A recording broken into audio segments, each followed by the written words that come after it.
படத்தின் இசையமைப்பாளர் டைசன் நல்லா பண்ணியிருக்கார். எதிர்பார்த்து வந்தது வேறு, இங்கே கேட்டு மகிழ்ந்தது வேறு. ஏதோ சுமாராக இருக்கும், அப்படி தான் நாங்கள் போவோம். நான், பேரரசு, உதயகுமார் எல்லாம் ஏதாவது சிறுமுதிரை படம், பல படங்கள் ரொம்ப நல்லா பண்ணுறாங்க. புது இயக்குனர்கள் தம்பிங்க கொடுக்குற வசதியை வச்சு ரொம்ப நல்லா பண்ணுறாங்க. அதை என் தம்பி உதயகுமார், பேரரசு, நான் மனம் நிறைந்து வாழ்த்துவோம். ஏன்னா அவங்கெல்லாம் வரணும், பெருசாக வரணும், சினிமா வாழணும். அதுக்காக தமிழ் சினிமா வாழணும். இப்போ இதில் எனக்கு மகிழ்ச்சி என்னென்னா, டைசன் ராஜ் அத்தனை பாட்டும் நல்லா இருந்தது. காதல், குத்துப்பாட்டு எல்லாமே கேட்கும்படி இருந்தது. அந்த தம்பிக்கு ஒரு நல்ல எதிர்காலம் இருக்கிறது.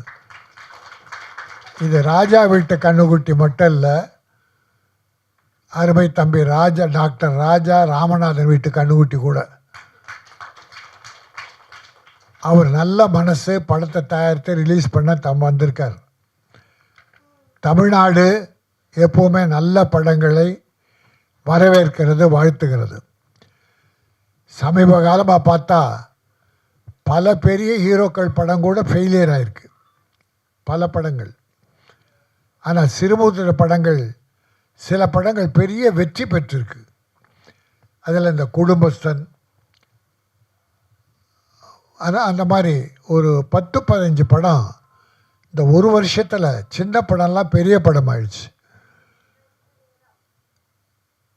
இந்த படமும் பெரிய படம் ஆகிறதுக்கு வாய்ப்பு இருக்குது. அதுவும் ஹீரோ ஹீரோயினி. இதில் மெயினாக நான் வாழ்த்த வந்தது என்னென்னா, தமிழர்கள். ஹீரோயின் தமிழச்சி, ஹீரோ தமிழன். எனக்கு தமிழ்நாட்டில் முதல்ல தமிழர்கள் வர வேண்டும். தமிழர்களுக்கு பஞ்சம் ஏற்பட்டால் பிற மாநிலத்தவர் வரட்டும், நம்ம யாரையும் வேணான்னு சொல்ல. ஆனால் என் தமிழர்கள் இயக்குனர் ஆகணும், ஹீரோ ஆகணும், கேமராமேன் ஆகணும், மியூசிக் டைரக்டர் ஆகணும்.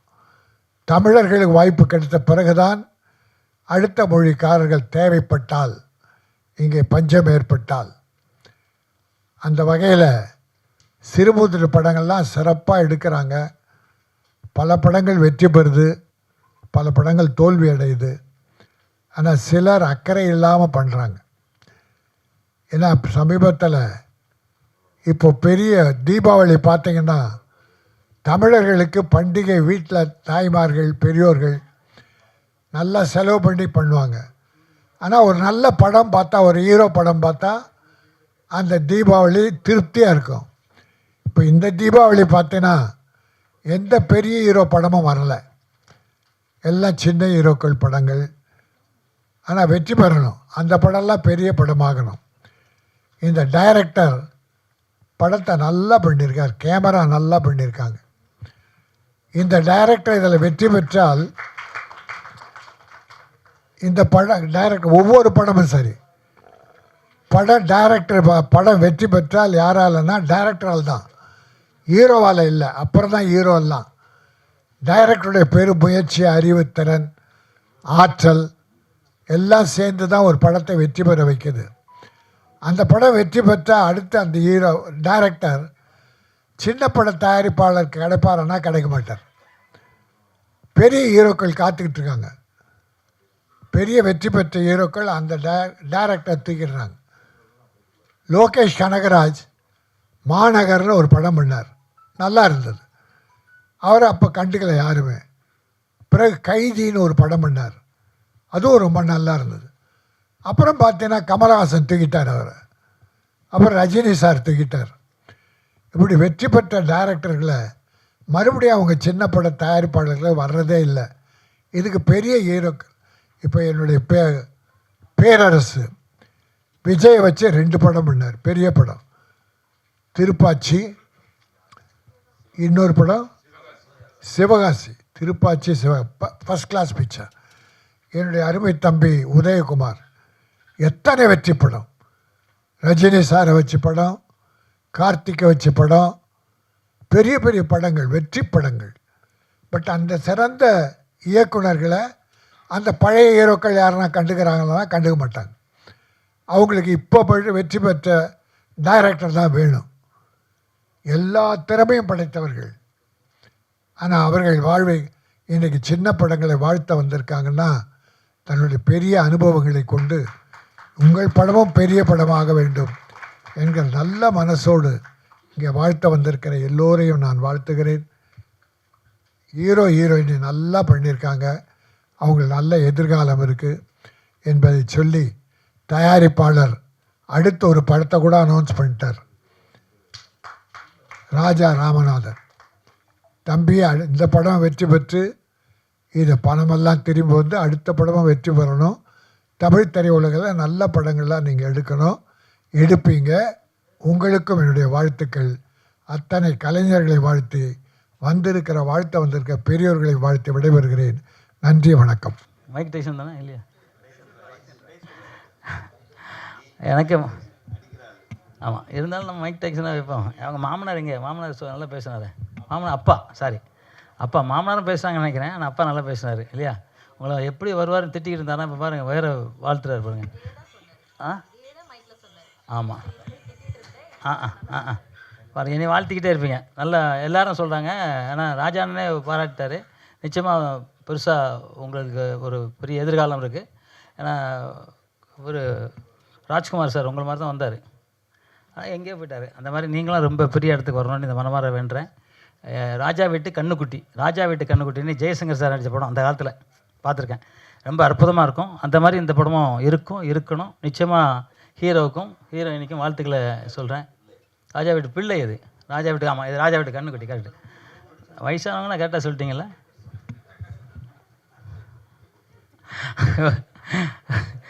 ஓகே, நான் கொஞ்சம் லேட் ஆகிடுச்சு. நான் ஒரு ஸ்கூல் ஃபங்க்ஷன் வேலைமாள் ஃபங்க்ஷன் போயிருந்தேன். அது வர்றதுக்கு பயங்கர டாபிக் லேட் ஆகிடுச்சு. அதனால் எல்லோரும் மன்னிச்சிடுங்க, ஏன்னா லேட்டானதுக்காக.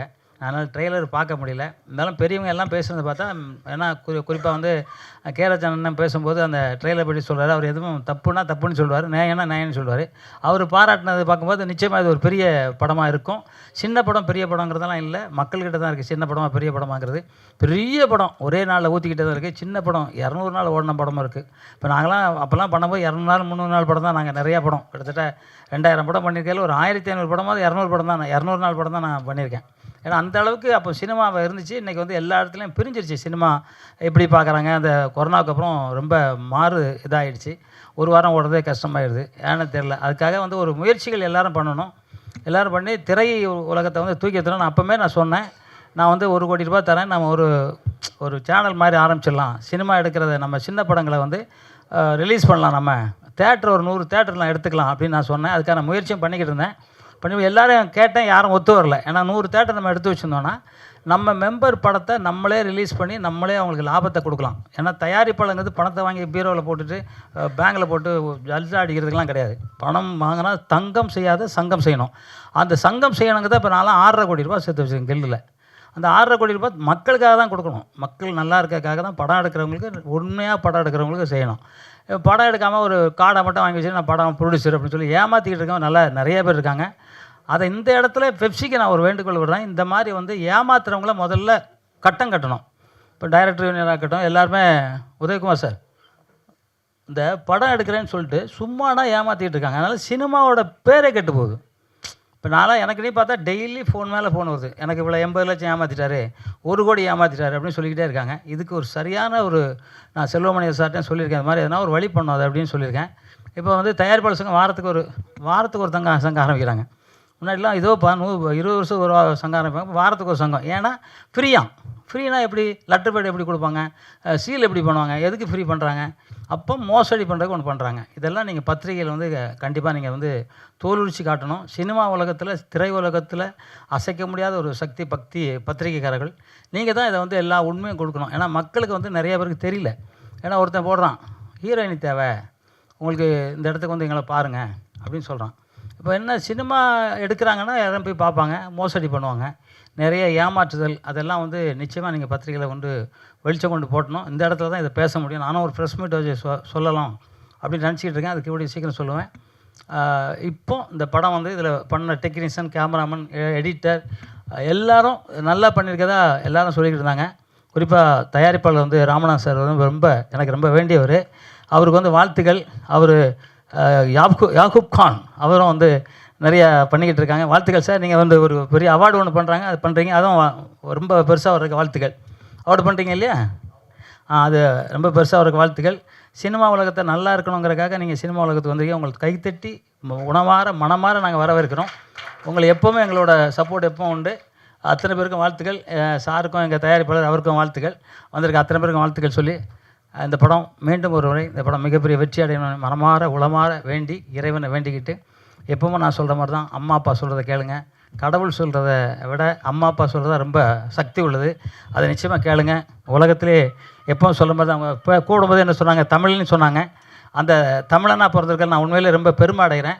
ஏன்னா இன்றைக்கி அத்தனை யோகாவாக இருக்கட்டும் சரி, வரமக்கலையாக இருக்கட்டும் சரி, மருத்துவமாக சரி இருக்கட்டும் சரி, நம்ம சித்தர்கள், போகர்கள், திருமலர் ஐயா, இது மாதிரி அவங்க எழுதுனதுக்கு நிகர் இது வரைக்கும் உலகத்தில் எங்கேயுமே இல்லை. அந்த மருத்துவத்தை தான் நான் சொல்லிக்கிட்டு இருக்கேன், வெளியிலலாம் சொல்கிறேன். அதை பார்த்து அதை வந்து ஒரு துண்டை வச்சு ஒரு முதுகு வலியை சரி பண்ண முடியுது அப்படின்னா டாக்டர்ஸ்லாம் என்னை திட்டுறாங்க. ஒரு துண்டை வச்சு எப்படி முதுகு வலி சரி பண்ணுறீங்க அப்படின்னா உண்மையில் அது சரியாயிடுது. அது மாதிரி ஒவ்வொரு ஆசனமும் சொல்லும்போது அது வந்து அத்தனை நோய்களை சரி பண்ணுது. அதுக்காகவே நான் இப்போ வந்து ஒரு படம் எடுத்துக்கிட்டு இருக்கேன். அதுக்காகவே அது சம்மந்தமாக ஒரு படம் எடுத்துக்கிட்டு இருக்கேன். அந்த படமும் கூடிய சீக்கிரம் திரைக்கு கொண்டு வரக்கான முயற்சிகள் பண்ணியிருக்கேன். வந்திருக்க அத்தனை பேரும் வாழ்த்துக்கள் சொல்லி, என் தமிழ், என் உயிர் மூச்சு தமிழ், என் உடல் தமிழ், மறைந்தாலும் இந்த இந்த தமிழ் மண்ணில் தான் நான் இருப்பேன். திருப்பி பிறந்தாலும் இந்த மண்ணில் தான் பிறப்பேன். ஒரு பிறவி இருந்தால் திருப்பியும் மண்ணில், இந்த தமிழ் மண்ணில் தான் பிறக்கணும்னு ஆண்டவன் வேண்டிக்கிறேன். அந்த தமிழ் வாழ்க, தமிழ் வெல்க, தமிழன் வென்றே தீர்வான். நன்றி. ஜெய்ஹிந்த்.